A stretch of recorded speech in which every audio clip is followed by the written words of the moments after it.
My name is Shana Robinson. We're at Coast Mountain College in Prince Rupert. I'm taking the Welder B Extended program. I took an Introductions to Trades course, and welding was the one that I really liked doing. I've lived in Prince Rupert my whole life, and it was pretty cool that they have the welding program here in Rupert again.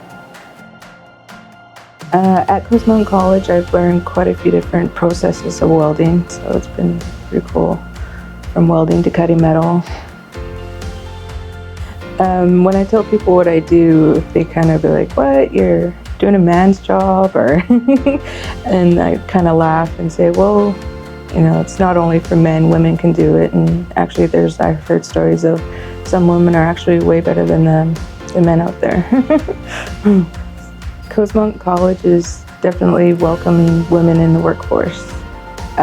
With the Welder B program, I'll be able to do pipe welding and also pressure vessel.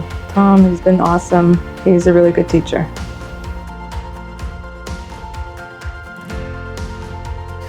My favorite part about welding is getting that perfect weld in there and getting it done right. I can definitely find myself having a career in this